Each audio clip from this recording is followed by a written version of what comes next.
After House GOP leaders unveiled a framework for immigration reform, House Speaker John Boehner apparently tapped the brakes, all but ruling out passing any immigration legislation before the midterm elections this fall. But is the issue truly off the table, and why did the Speaker dial it back? Congressman Steve King, a Republican from Iowa, has been a vocal opponent of some of his party's moves on immigration reform and joins us live. Good to see you, Congressman. Thanks for coming in. Thanks for having me back. I appreciate it, Shannon. Okay, so the Speaker this week talked about this, and he said that part of it is because the President is going around modifying laws and not sticking to laws. And how could we get the American people to trust us to pass immigration reform if we don't know that the President is going to enforce it as you all would pass it? Is that the only reason that you think that the Speaker backed off on pushing for reform at this point?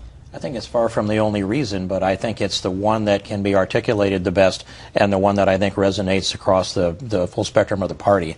And we should be making a bigger deal about the President's executive overreach. That's starting to penetrate now. But in the end, the equations are this, that for about, more than a year, there has been some intense polling that's gone on, and let me say the immigrant community has been examined by the pollsters thoroughly, and we're starting to understand what this really means. They aren't coming in as the conservatives they were promised by, say, Karl Rove, for example, and the freshman and sophomore class are getting up to speed and learning about the implications of this. Senator Jeff Sessions has put out really good information on how this impacts the labor force, especially the low-skilled, and as the intellectual knowledge of the reality of this comes forward, I think it came together in the conference in Cambridge just a little over a week ago when 3 or 4 to 1 out of the members of the Republican conference stepped up and said, don't do this. And most of them said, don't do this while we have this president, because we've seen the president violate his own oath of office so many times. You can't do business with him. And then there's no data out there that supports that this is good for America or for Republicans. So why was Republican leadership pressing it so hard then? Because polling that we've talked about on this show as well, Quinnipiac recently, when Quinnipiac asked people what top priorities they thought that Congress and the President should have, immigration was at the bottom of the list. And that sparks a lot of questions about why then the GOP leadership, when they have so much ammunition with the failures of Obamacare to date, would pivot to something like immigration.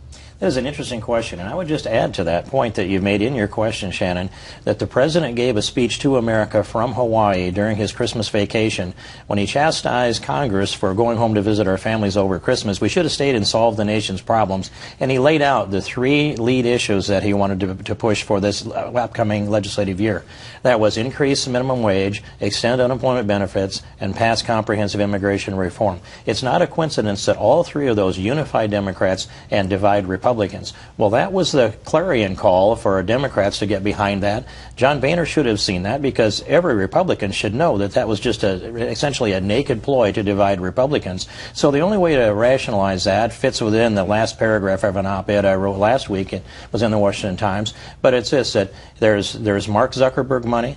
There is Bill Gates money, there's Google money, there's George Soros money there, and the U.S. Chamber's been very involved. I think if you track that all down, you'll get a lot better idea on why this could be pushed at us, rather than trying to find a logical foundation for it, because I will say that logical foundation just doesn't exist. Okay, no secret that there has been some tension between you and the Speaker. He reportedly referred to you by a word we cannot use on the air, unless we want to lose our FCC license. How is that relationship now? Is it going to be patched up? Can you guys work together on other issues? Well, the Speaker's had a number of opportunities to clear that up, and he's declined at every opportunity. So that's essentially a public confession that what he said on the House floor to a couple of liberal Democrats was true. That's not been denied, so it is true. And it isn't up to me to go and demand an apology. Instead, I'm going to go forward doing my job, keeping my oath of office, and maintaining the decorum necessary to be effective in this job. I think it's interesting, though, that I and others have been lectured about having verbal discipline when we see that that doesn't exist within our own Speaker. Clearly, he's been upset with some of the things that you've said, some of the comments you've made with regard to immigration that he feels are inflammatory and don't help the conversation. Anything that you want to say on those points? Yes, I would say that everything I've said has been factually and demonstrably true. And the only thing that really offended the Speaker was that it didn't support his agenda, it opposed his agenda. And so that's the behavior. When you can't win the argument, you start calling names.